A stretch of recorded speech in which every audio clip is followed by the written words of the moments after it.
The rain was a cold slap, blurring the line between the bleeding sky and the bleeding man. My hands, slick with his blood and the mud, pressed against the gaping wound in his side. It was a futile effort. He was dying. I could feel the lifelight of him guttering like a cheap candle in a storm. My own magic, the healing gift that had made me an outcast, screamed in protest, demanding I act, demanding I save. It was only when lightning split the sky, illuminating the forest in a stark, brutal flash, that I finally saw his face. Kalen, Alpha of the Blackrock Pack, the man who had hunted my family, stolen our lands, and shattered our lives. The beast who wore impenetrable armor. And I, Elara Silverwood, the last of my line, was trying to save him. Wait, before the next revelation unfolds, if this mystery has already captivated you, let us know where you're following this story from. To ensure you don't miss unexpected claims, broken bonds, or awakenings under the moon, subscribe and stay close. Now, back to the scene. My breath hitched, and for a heart-stopping second, my hands recoiled. This was the monster from my childhood nightmares, the Iron Alpha who had personally led the charge that drove my father into an early grave and my pack into scattered, hidden fragments. He was our greatest enemy. My brother, Liam, would kill me for this. He would call it the ultimate betrayal. Kalen's breath was a shallow, wet rattle. His famous black armor was cracked, a spider web of fractures across the breastplate, revealing the torn leathers and the mangled flesh beneath. But it wasn't the physical wound that held my focus. It was the other thing. A creeping, oily darkness that pulsed beneath his skin, coiling like a nest of shadow serpents. It wasn't just blood he was losing. It was his essence. This wasn't a simple battle wound. This was poison. No, not poison. A curse. An ancient, rotting curse that my healer senses recoiled from in pure, visceral horror. The urge to flee was a cold, sharp spike in my gut. Let him die. Let the forest reclaim the tyrant who had taken everything from us. It would be justice. It would be vengeance for my mother's tears and my father's broken spirit. But the healer in me, the part of my soul that was intrinsically Silverwood, wept at the sheer wrongness of the magic festering in his chest. It was an affront to life itself. And my magic, the bright, clean power of the Silverwood line, hated it. It surged against my ribs, demanding release, demanding a chance to fight that ancient darkness. "Curse it all," I whispered, the words stolen by the wind. "Curse him and curse me." He was too heavy to move. An alpha wolf, even one dying, was pure, dense muscle. But if I left him here, his pack would find him, or worse, the scavengers would. Or Liam.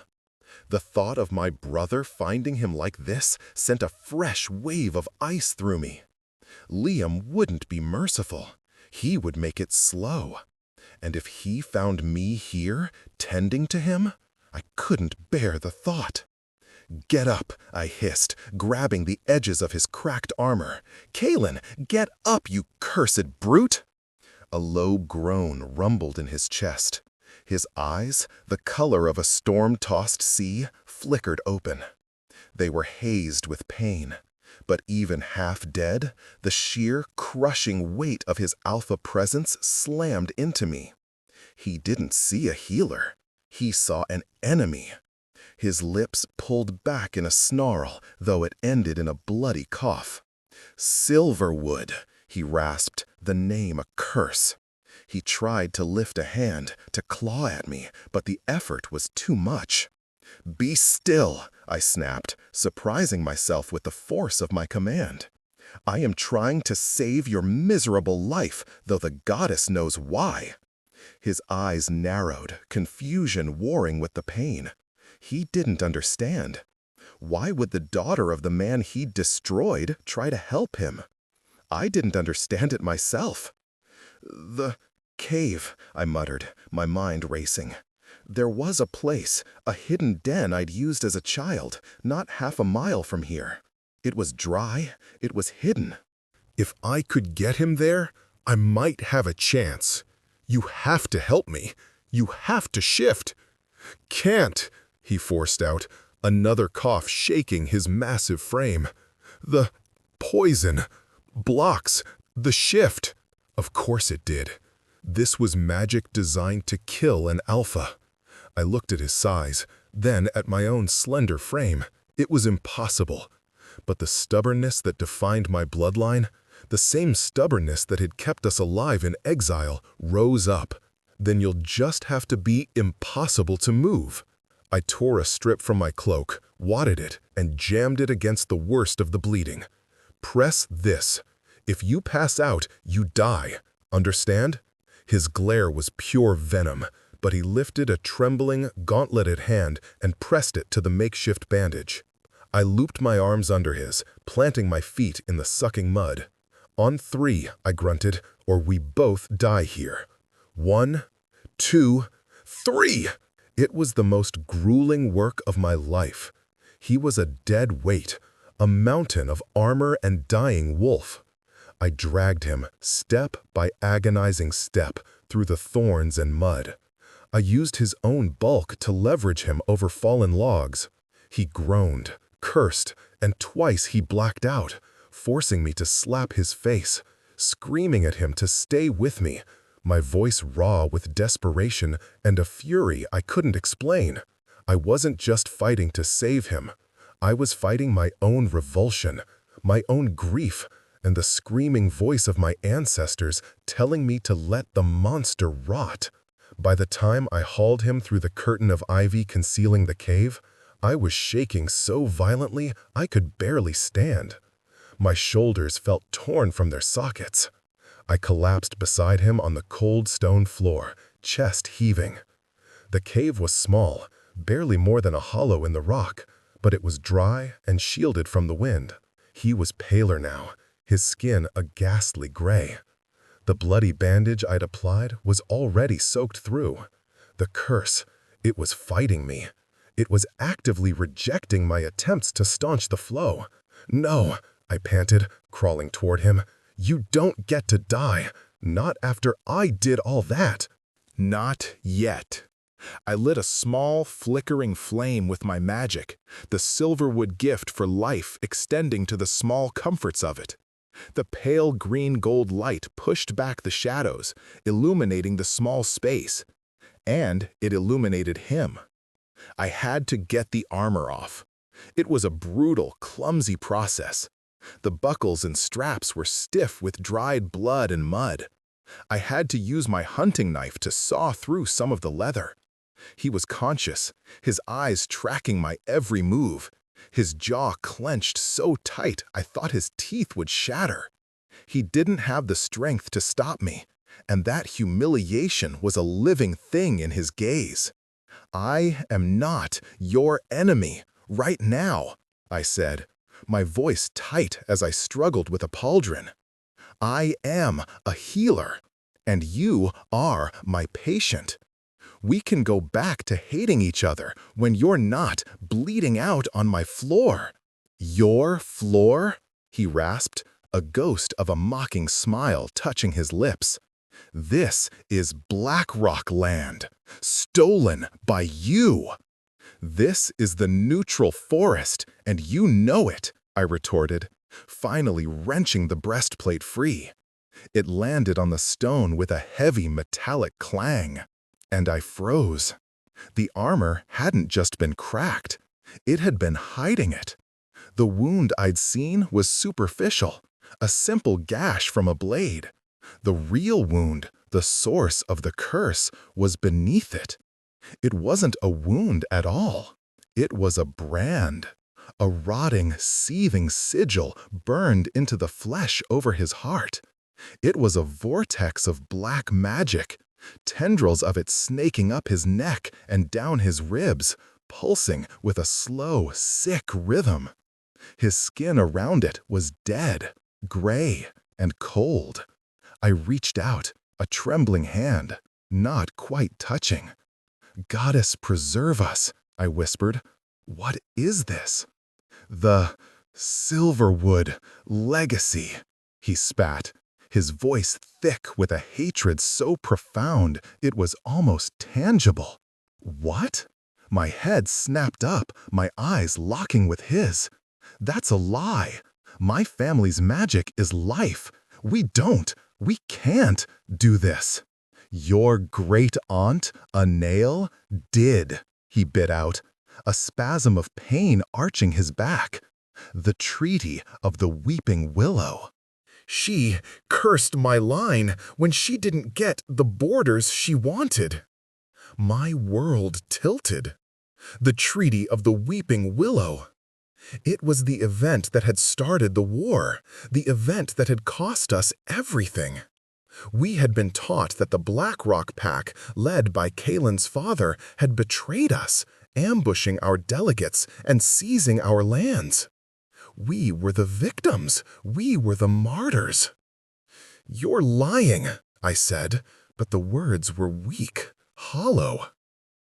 "The armor contains it," he breathed, his eyes closing as another wave of agony washed over him. "A containment spell. But the blade that struck me was poisoned with iron, broke the seal. It's feeding faster now." I saw it. The black tendrils were moving, visibly crawling over his skin. The armor wasn't for protection from enemies. It was to protect him and the world from this. It was a cage, and the cage was broken. This changed everything. The man I'd hated my entire life wasn't just a ruthless alpha. He was a prisoner, fighting a war on two fronts. One against my family, and one against the magic eating him alive from the inside out. My entire history, my entire identity was built on the foundation of his villainy. And if he was telling the truth, if my family, my bloodline, was responsible for this. "Tell me," I demanded, my voice shaking. "Tell me everything." "There's nothing to tell," he grunted, his body starting to tremble as a fever took hold. "Your family destroyed mine. I simply returned the favor. An eye for an eye." "No," I shook my head, my mind reeling. "My magic, it's life magic. It wouldn't." "Unless it was twisted," he murmured, his consciousness fading. "Silver and shadow. A perfect prison." He was delirious, but the words hit me like a physical blow. Silver and shadow. My magic was light. But what if it had been corrupted? What if our entire history was a lie? The curse pulsed, and I felt a wave of icy despair wash over me. It wasn't just his pain I was feeling. It was the curse itself. It was sentient. It was full of malice and age and a deep, abiding hunger. And it recognized me. It tasted the Silverwood magic in my blood, and it wanted it. It wanted to consume my light just as it was consuming his. I scrambled back, terror a cold knot in my stomach. Healing him wasn't just a matter of mending flesh. It was a battle against something left by my own ancestors. To heal him, I would have to touch that darkness, to confront the possibility that my family were the true monsters. He shivered violently, his teeth chattering. The fever was spiking, the curse accelerating. He wouldn't last the night. I had a choice. I could leave. I could let him die, and the secret of my family's sin would die with him. I could go back to Liam, back to our life of righteous anger and stolen glances, forever the victims. Or I could stay. I could put my hands into that seething darkness, risk my own soul, and fight for the life of my greatest enemy. My magic, bright and insistent, surged in my palms. It wasn't afraid. It was angry. It wanted to cleanse. "All right," I whispered to the dying Alpha, to the curse, and to the ghosts of my family. "All right, let's see who's stronger." I placed my hands flat on his chest, directly over the rotting brand. The moment my magic touched the curse, we both screamed. It was agony. It wasn't the clean, warm flow of healing I was used to. This was a war. The curse lashed out, a whip of pure shadow, striking at my magic, trying to corrupt it. It felt like plunging my hands into a vat of acid-filled ice. It burned, it froze, and it tore at me, whispering of my family's betrayal, telling me I was a fool, that I was tainted just like Anael. "You are ours. You will feed us. You will join your aunt in darkness." Kalen arched off the floor, a guttural roar ripping from his throat. His eyes snapped open, no longer hazed, but blazing with a terrifying primal light. He wasn't just an alpha. He was a conduit for this ancient, tormented power. His hand shot out, his fingers wrapping around my wrist in a grip of iron. "Stop!" he snarled, his voice a low thunder. "I'm trying to help you," I cried, tears of pain streaming down my face as I tried to force my light into the wound. "You're aggravating it," he choked out. "Your magic, it's like fire on oil. It feeds it." He was right.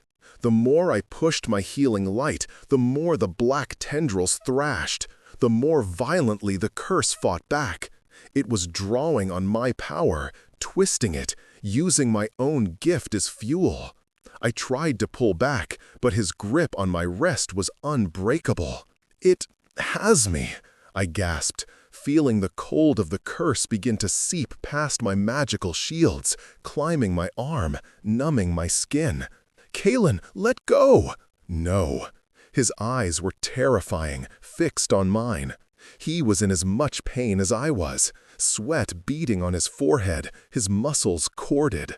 "It has us both. It's linking." I felt it. A horrible, sickening tether forming between us, anchored by the curse. My magic was flowing into him, and his life force, tainted by the curse, was flowing back into me. It was a parasitic loop, and it was draining us both. "We have to break it," I panted, panic rising like bile. "If I let you go, it will consume you," he grated out. "It has a taste for silverwood." He was protecting me. The irony was so bitter it almost made me laugh. The man who had every reason to kill me was now the only thing keeping this darkness from devouring my soul. "What do we do?" I whispered, the cold reaching my shoulder. He didn't answer. He just held on, his gaze locked with mine, a silent, terrible communication passing between us. We were two halves of a trap. His body was the prison, my magic was the key, and the curse was the monster that was turning the key in the lock. "The treaty," he forced out, his voice strained. "The words. What were the words?" "I don't know. We were told it was a betrayal." "Not a betrayal. A binding," he gasped, his free hand clawing at the stone floor. "Silver and rock, not to be sundered. Anael didn't curse my line. She cursed the bond." My blood ran cold. "The bond? The treaty wasn't for land," he choked out. "It was a mating to unite our lines. End the war. She refused." My great aunt. She had been betrothed to his grandfather, and she had refused. The stories we were told, they were all lies. She hadn't been a martyr. She had been spiteful. She hadn't just refused the bond. She had corrupted it, twisting the magic of the alliance into a curse that would pass down the Black Rock line. A curse that would feed on the Alpha bloodline until it was extinguished. Goddess, I breathed, horrified. So this is a corrupted mating bond? Yes, he snarled, and your magic is what it has craved for 50 years.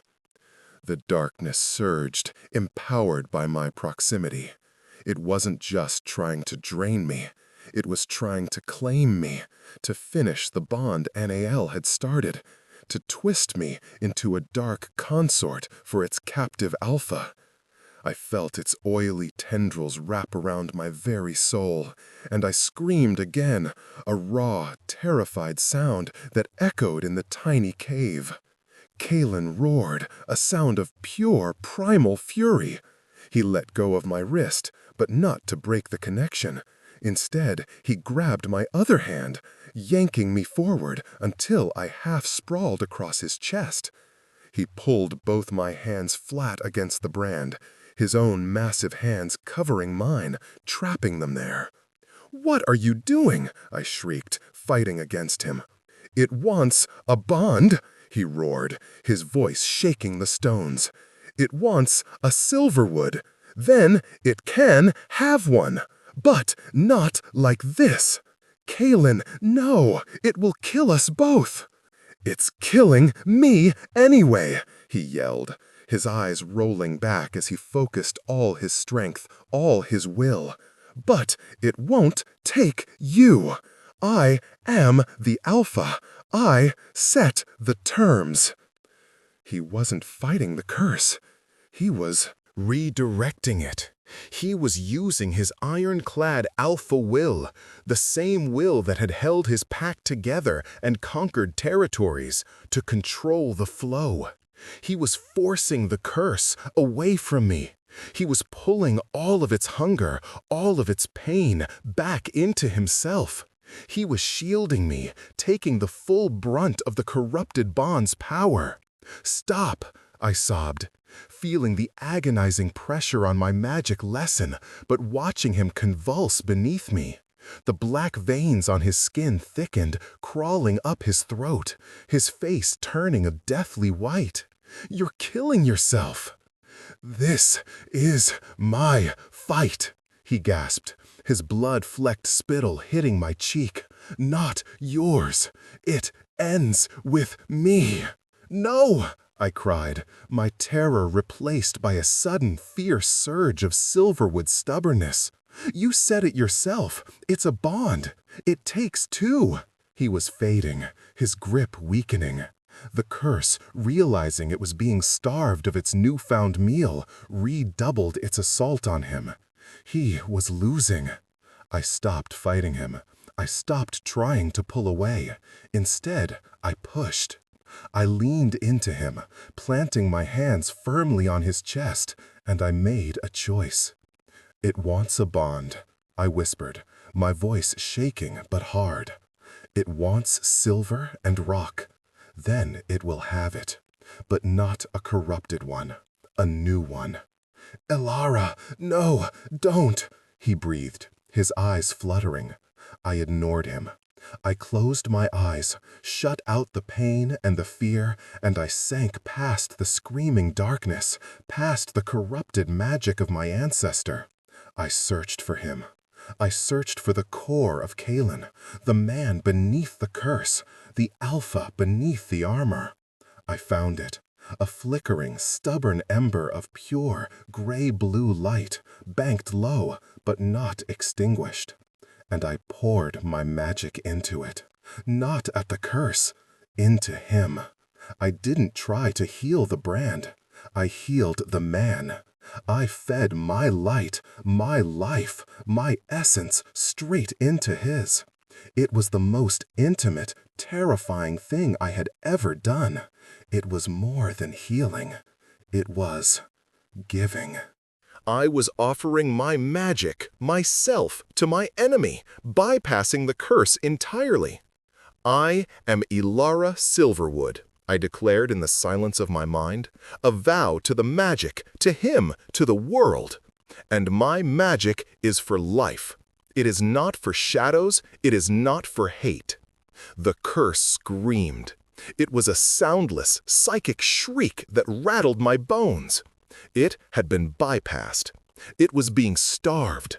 It thrashed, trying to break the new connection I was forging, the clean, pure bond of healer and patient, of Silverwood and Blackrock.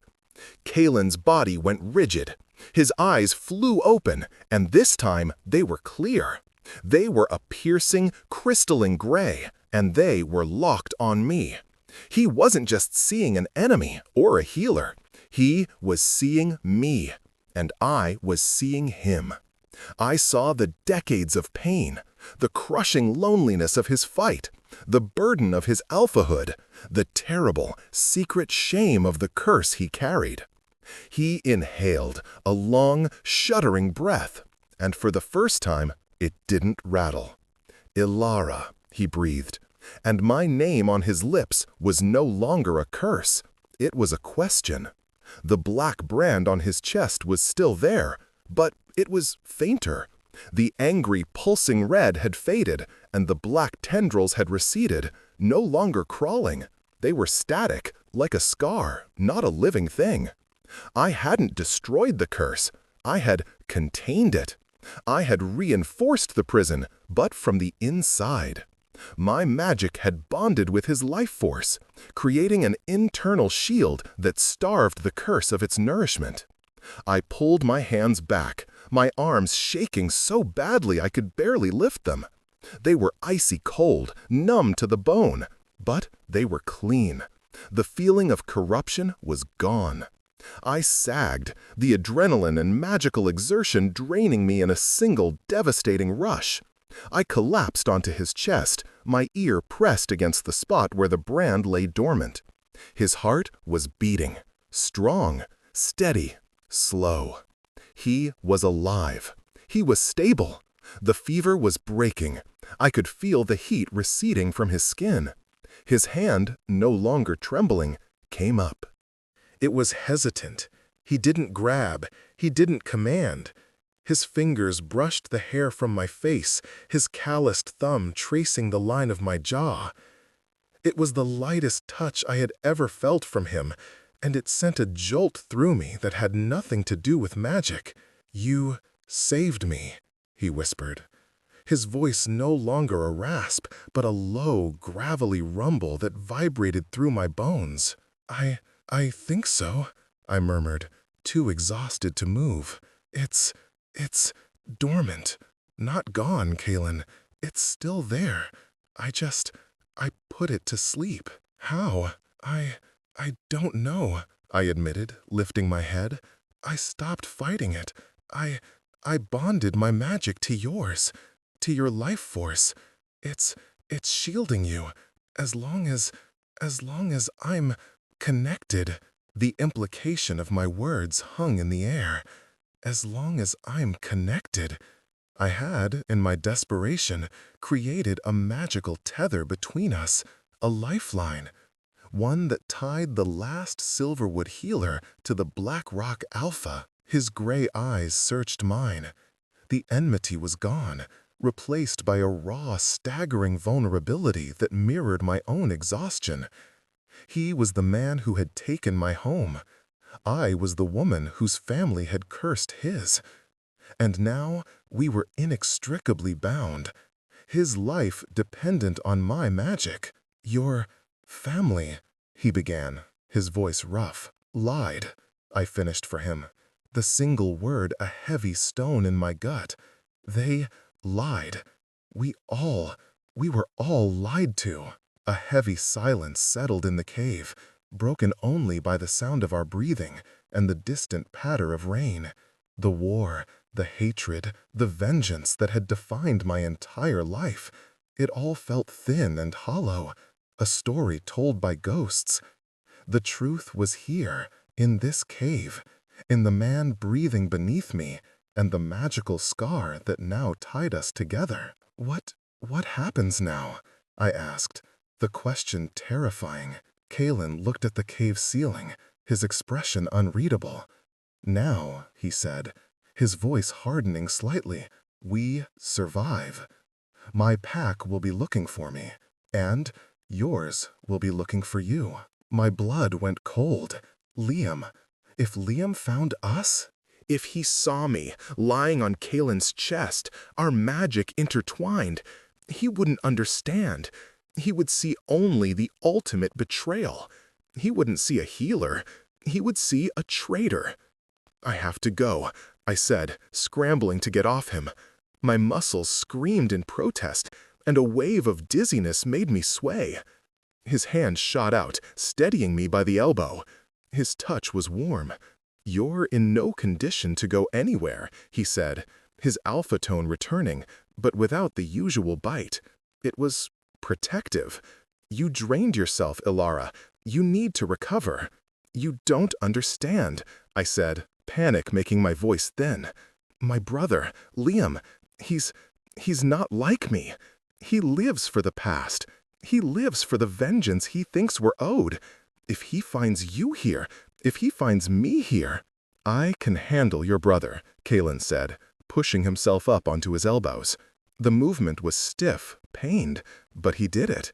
An hour ago, he couldn't have lifted his head.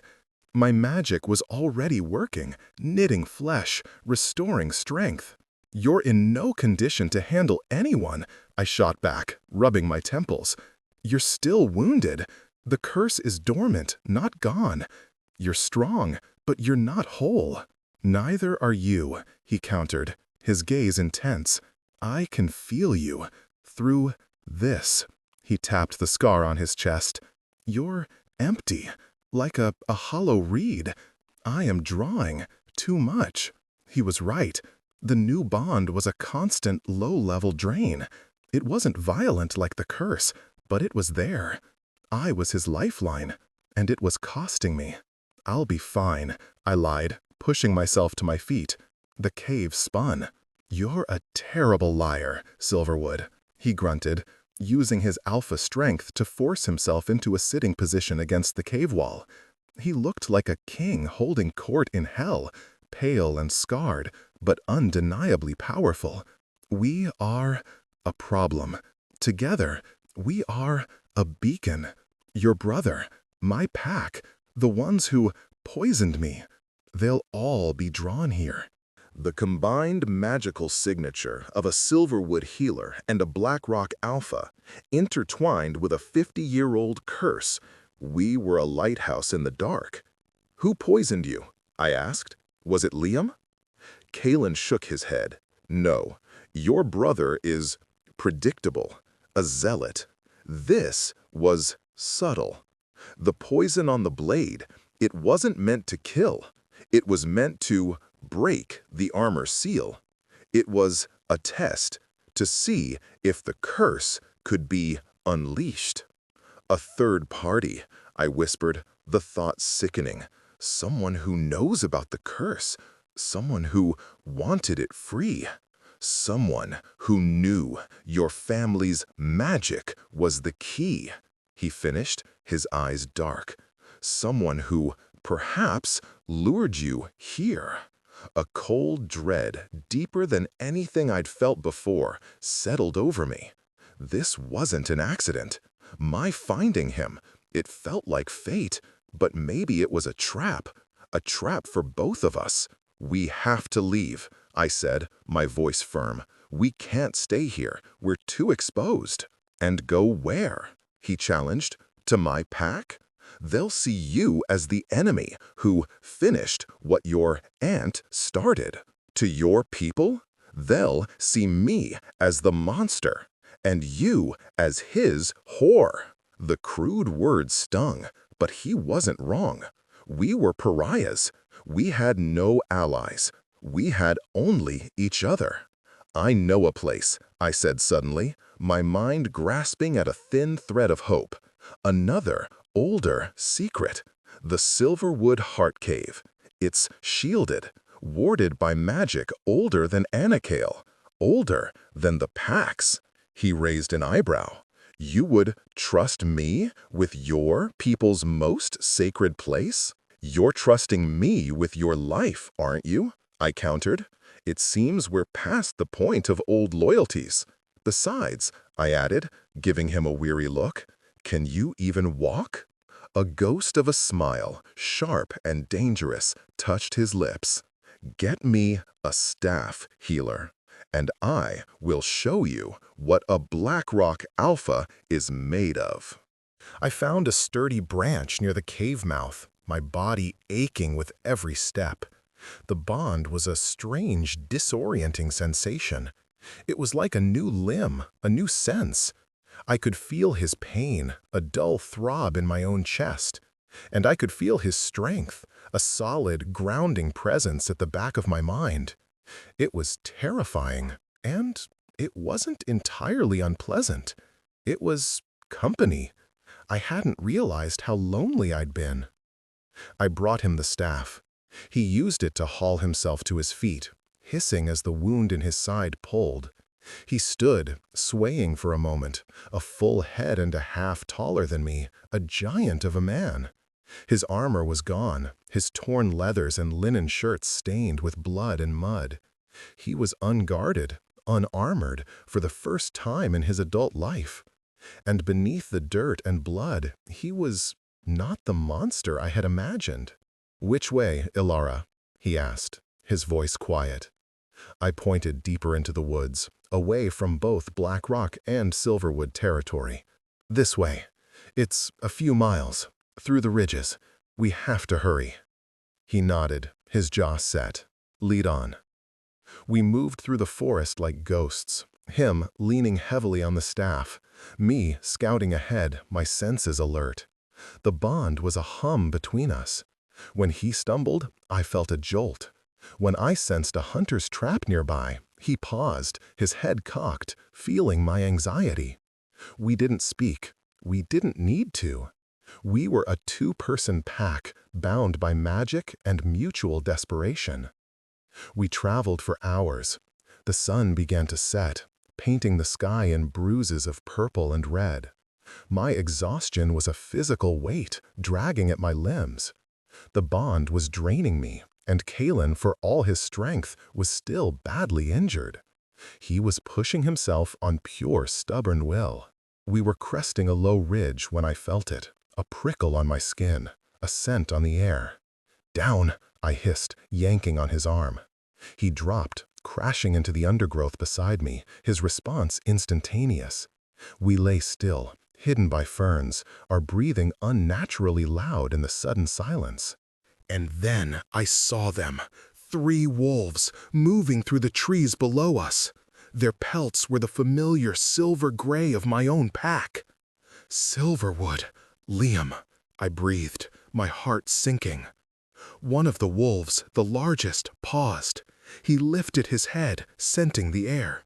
He turned, his yellow eyes seeming to stare right at our hiding place. He knew, he smelt me, and him.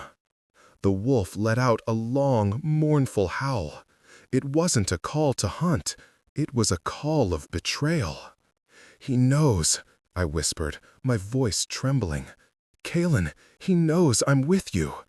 Kalen's hand found mine in the dirt. His grip was firm. "He doesn't know the truth. He won't care about the truth," I retorted, tears of frustration welling.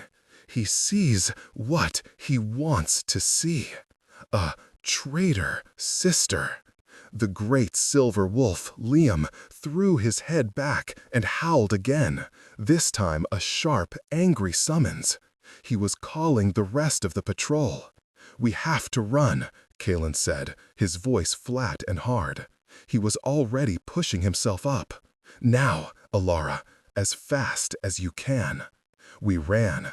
We crashed through the undergrowth, heedless of the noise. The time for stealth was over. Behind us, I heard the crash of more bodies, the baying of wolves. They were on our scent. They were hunting us.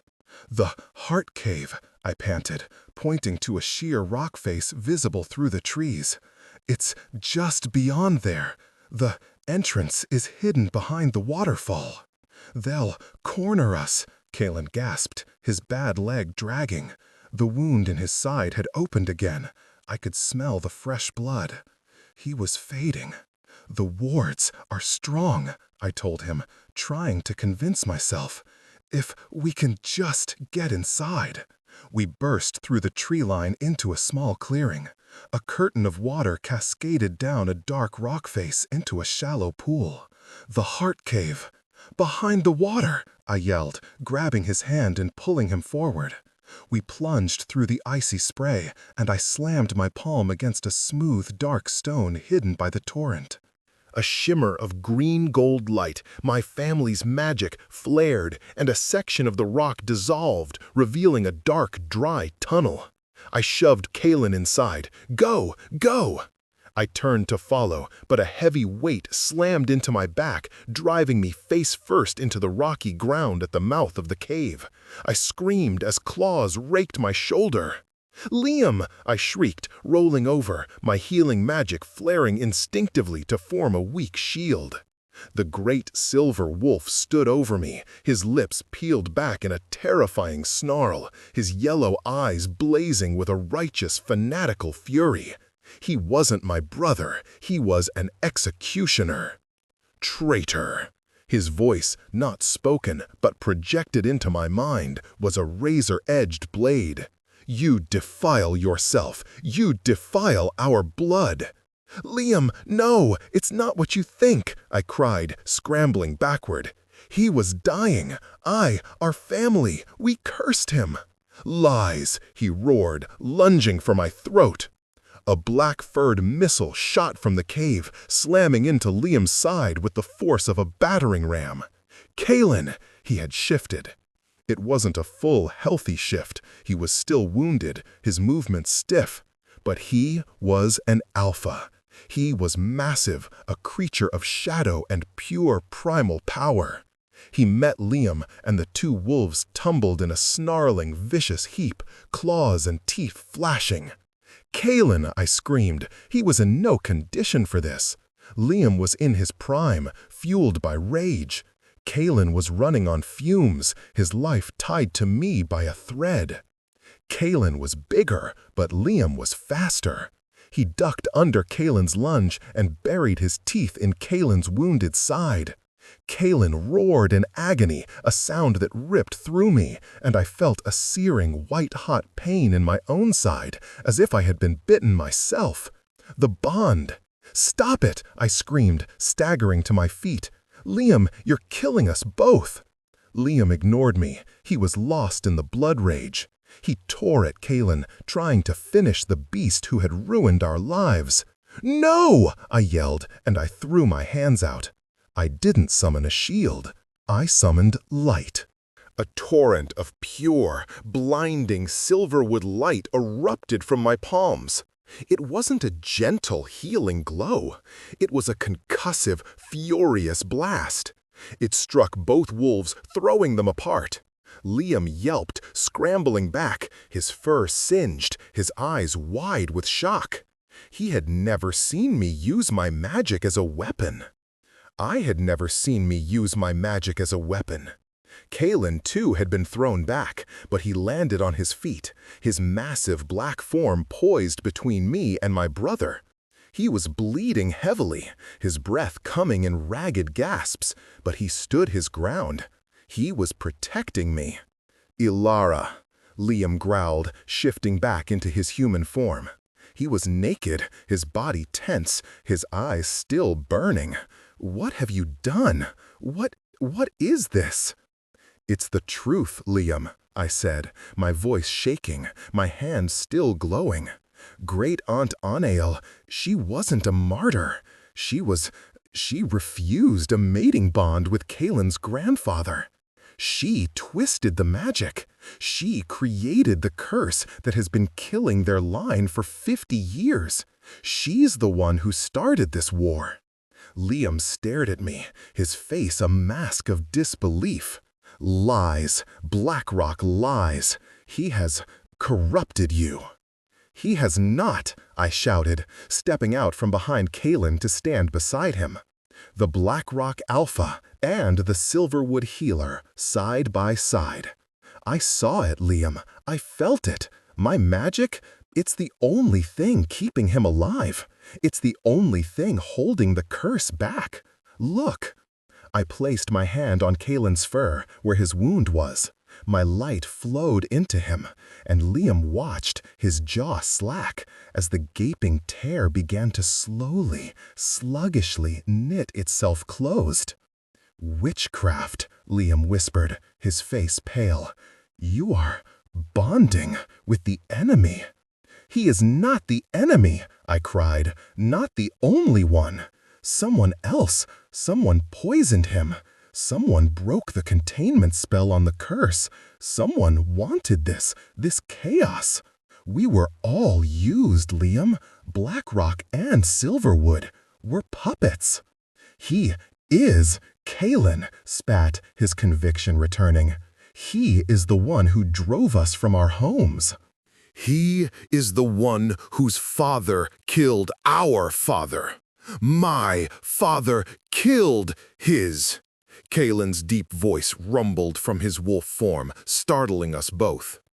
"In battle, after your great-aunt poisoned mine. It is a cycle, pup, a cycle of blood we did not begin." Liam stared at the great black wolf, his mind clearly struggling to reconcile the monster of his hate with the intelligent, pained voice he was hearing. "It's right, Liam," I said softly, tears streaming down my face. "It's a lie. Our whole life has been a lie. I can't live for that lie anymore. I won't." "Then you are no sister of mine," Liam whispered, his voice breaking. "You are lost. You are tainted." He looked at me, his eyes filled with a terrible, hollow grief. He had lost his sister just as surely as if Kalen had killed me. "They will hunt you," he said, his voice flat. "Our pack, when I tell them, they will hunt you both. You are anathema." He shifted, the sound of his bones cracking sharp in the sudden quiet. He gave me one last look, a look of profound, agonizing betrayal. And then he was gone, a silver streak vanishing into the twilight. I collapsed, my strength gone. The blast of light, the confrontation, the pain, it was too much. Kalen shifted back, his human form appearing in a swirl of pained energy. He caught me before I hit the ground, his arms, strong and solid, wrapping around me. "It's gone," I sobbed into his chest. "I've lost him." "He is lost in hate," Kalen murmured, his voice rough with his own pain. He half-dragged, half-carried me into the darkness of the heart cave. "You chose the truth, Elara. That is never the wrong choice." He slid down the wall of the cave, pulling me with him. I was huddled against his side, his arms securely around me, my head resting on his shoulder. We were a strange pair, the two most hated people in the forest, one dying of a curse, the other dying of exhaustion. "The words," I murmured, my eyes heavy. "I have to set them." "Rest," he commanded, his alpha tone gentle. "I will stand watch. I can feel them. Your magic. It recognizes me now, through you. The cave is sealed. I wanted to argue, but I couldn't. The drain of the bond, now combined with Liam's attack, was pulling me under. I felt safe, hidden in the dark, protected by the warmth of the man I was supposed to hate. I felt, for the first time in my life, completely safe. "Kaelin," I whispered, my voice slurring. "I am here, little healer," he rumbled, his hand tightening on my shoulder. "The bond," I mumbled. It's not just healing. It feels different now." I felt him stiffen. "How different?" "Warm," I whispered, pressing my face into the worn leather of his shirt. It smelled like him, like pine and ozone, and a faint, metallic tang of blood. It's not just taking from me. It's giving back. I can feel your strength, your will." He was silent for a long moment. When he spoke, his voice was strained. "It is stabilizing. The bond that Anna corrupted. You didn't just heal me, Ilara. You fixed it. You finished the treaty." My eyes snapped open. "Finished? You mean a mating bond?" I tried to pull away, but he held me fast. "Yes," he said, his voice raw. "A forced, desperate, and now very real bond. We are mated, Ilara, in magic, in blood, in soul." The cave felt suddenly small, airless. Mated? To him? My family's greatest enemy? The revelation should have been horrifying. I should have been screaming, fighting, clawing to get away. But as I lay there, his heart beating a steady, strong rhythm against my ear, his life force, a warm, solid presence intertwined with my own, I felt only a single, shocking, and undeniable emotion: relief. I wasn't alone anymore, and neither was he. We stayed in the Heart Cave for 3 days. It was a strange, timeless period, suspended between the old life and a terrifying new one. The cave was a network of tunnels, but we stayed in the main chamber, shielded by the waterfall and the ancient wards. I showed him the small spring that bubbled up from the rock, its water so pure it hummed with life magic.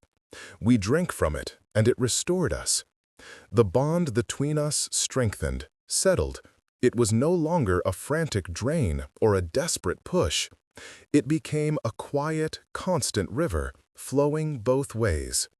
My magic soothed the dormant curse, keeping it caged while slowly mending his body. His strength, in turn, flowed back to me, a grounding, solidifying force that replenished my reserves and cleared my mind. We talked. For the first time, we truly talked. He told me of his life, a prisoner to the armor and the curse. He'd been ruthless, yes, because he believed he was fighting a war his grandfather had lost. He'd believed the only way to break the curse was to conquer the Silverwoods, to force the secret of its undoing from us. He had never known the secret was a bond, not a weapon. I told him of my life, a life in the shadows, defined by what we had lost. I told him about Liam, about our fierce, protective bond that had been forged in grief, and how that grief had twisted into a blind, consuming hatred that I was only now beginning to understand. "He will not stop," Kaelin said, his voice low. We were sitting by the spring, the only light the faint, green-gold glow from the water. "He is a true believer. He will see you as a sacrifice or a hostage. He will rally your pack, and he will come for you." "And your pack?" I asked, tracing the rim of the spring. "They've been in the forest. They must be searching." "They are," he said, his brow furrowed. I can feel them. My beta, Marcus, he's close, but he is confused. My scent is wrong now. It's me, I said, looking at my hands. It's my magic. We're intertwined. He smells both of us. He smells his alpha and a Silverwood witch, Kalen corrected grimly. It will not be an easy explanation. He looked at me, his gray eyes serious in the dim light. And the third party, the one who poisoned me. They are still out there. They broke the seal, expecting the curse to consume me, or for me to kill you. They didn't expect this. They didn't expect us to heal each other, I whispered. We were a new, unexpected variable in a very old game. We are stronger together, he stated, as if it were a simple fact. The bond, it doesn't just contain the curse, it amplifies us. I can feel your magic. I can almost see the life in the stones. And you? I can feel your strength, I admitted. I'm not just a healer anymore. When I pushed Liam, it was your alpha power, tempered through my light. We were a hybrid, something new. A Silverwood healer with the protective instincts of an alpha. A Blackrock alpha with the life sense of a healer. They will all come for us, Kalen said, his voice flat. Liam's pack, my pack, and the shadows who started this. This cave is a respite, not a fortress. So what do we do? I asked, looking up at him. We can't hide here forever. He held my gaze, and the vulnerability I'd seen before was gone, replaced by a cold, hard resolve. The Iron Alpha was back, but he was no longer alone. No, we don't hide. We hunt. We find the ones who did this. We expose the lie to both our packs. We end this war, not by conquest, but by truth. He stood, his body still scarred and bruised, but his presence was overwhelming. He held out his hand to me. But to do that, he said, his voice softening just a fraction, I need you. Not as a lifeline, not as a healer, as my partner, as my mate. My breath caught. This wasn't a desperate bond forged in a cave anymore. This was a choice. I looked at his outstretched hand. Taking it meant leaving behind everything I had ever known. It meant facing my own brother in battle. It meant trusting this man, my enemy, with my life, my magic, and my future. It was the most terrifying choice I had ever faced. And the easiest. I placed my hand in his. His fingers closed around mine, strong and warm. As your mate, I said, my voice not shaking. He pulled me to my feet, his gaze intense. The one who poisoned me, he said, wore the scent of rotted leaves and cold iron. A scent I haven't smelled since my father's death. A shadow walker. I've heard stories, I breathed. Mercenaries, mages who work for no pack, who bind themselves to dark magic. He or she wanted the curse unleashed. They wanted a war of annihilation. We are going to disappoint them. He led me to the mouth of the cave. He pushed aside the curtain of water, and we stepped out into the bright, clean sunlight. The forest seemed different, more vibrant. The air cleaner. I could feel the life of it, a thrumming beat that echoed the bond in my chest. Kalen, beside me, inhaled deeply. He was no longer the Iron Alpha. hidden beneath layers of steel and spells. The curse was still there, a faint, silver, tree-like scar over his heart now, a visible mark of our bond. But it was his. He owned it. It no longer owned him. He looked at me, a true, slow smile touching his lips for the first time. It transformed his harsh features, made him beautiful. Where do we "Start, Alpha?" I asked, a small smile of my own tugging at my lips.